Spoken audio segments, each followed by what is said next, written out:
So this is a pink scent.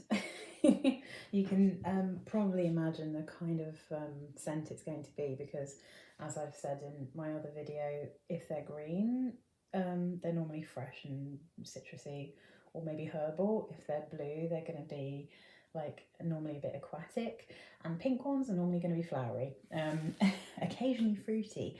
So this obviously has got a weird little lid on it just to stop it spraying because it's a tester.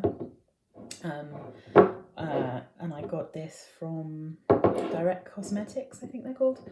And one of my favourite things to do is just to have a look at all of the perfumes and just put them in order of price.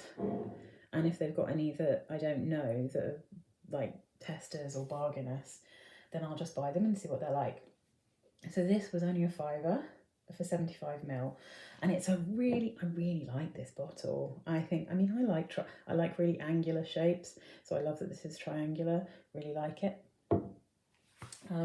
I knew it was going to be a floral. I read a few reviews. I didn't see a huge amount. People were pretty divided on this one, but I think it's subtle enough that you could probably wear it pretty much anywhere. And I mean, when I say subtle, I'm quite aware that I'm wearing this because I'm not used to wearing quite flowery perfumes most of the time. I do have a few, and I've got a few that are very, very flowery, but this is ever so slightly transparent, I'd say, compared to what other people would consider to be a strong perfume.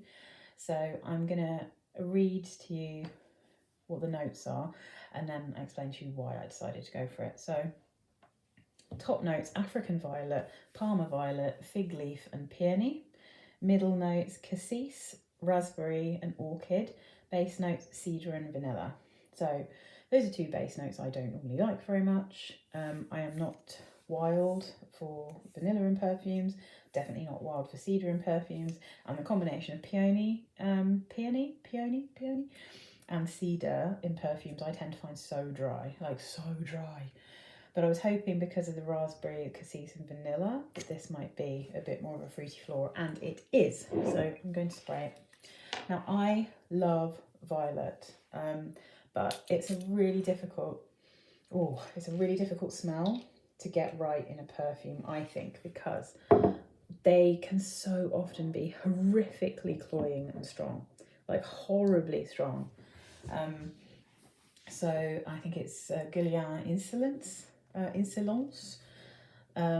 that somebody suggested I try because I like violet perfumes, and that is an absolute explosion of a perfume. It's so strong and sweet and syrupy. It's violent, that perfume, in the same way that I find Flower Bomb violent. I think it's a real assault on my nostrils and an assault to everyone around whoever's wearing it. And I know loads of people love it. This is why I have a YouTube channel that's called Skin Sense for Fusspots, because I'm a fusspot with perfumes.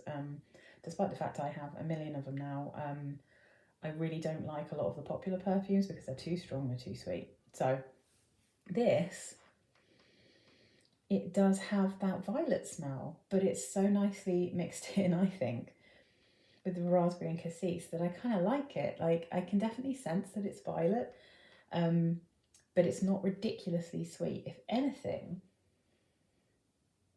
it's kind of the perfect level of sweetness for me in a fruity floral perfume. And I'll talk about the Dior perfume that I love that's florally, that also has that same kind of perfect level of sweetness, which I find really difficult to find because I've tried things like Miss Dior, what's it called? Oh, Blooming Bouquet. Miss Dior Blooming Bouquet, and I've tried what are the other ones? What's the other one? Bright Crystal. So I've tried quite a few of the really popular kind of light floral perfumes, and they are just too dry for me. They're like a dry rosé wine or something. They're just far too dry. And this, I think, is quite a nice combination. It gets a bit sharp, and I don't really know how to describe. I think maybe it is the cassis. It does get a bit sharp. It goes through different smells, this one, quite a lot. It really changes. But I put it on my skin and I thought, I don't know if I don't know. First sprayed it, quite liked it. Dried down to the middle notey bit and I was like, I don't know if I'm going to keep this. I might get rid of this one. I'm not sure. But then I kept going back and smelling it and it had kind of died down into a classic fruity violet smell, but it was subtle and it had just enough sweetness. It had a real sweet berryness underneath that quite subtle violet, but I was aware of it and I was aware of it being a bit violety, but it was kind of, it was just it's quite gentle when it dries down. It's quite it's not hairspray, but how to describe it, it's a bit nostril tingly after a few minutes, I think. But then again, if you can bear with it, I think it dries down to be quite a nice wearable smell, this one. And I did wear it. I wore it when I went to the cinema, actually, and it did not make me feel sick, which is very good.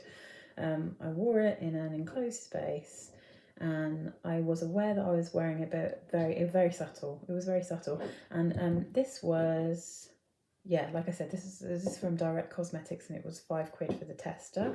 But actually at the moment you can get it's got actually quite a cool lid, the original. It's like a big transparent lid that fits perfectly onto this beautiful pyramid shape. But Superdrug currently have this for £12 and Amazon sell it everywhere. It's about £12-15 at full price, and for 75ml that's really not bad. So I quite like this one. I just wanted to give it a little bit of a shout out because I think it's a nice perfume.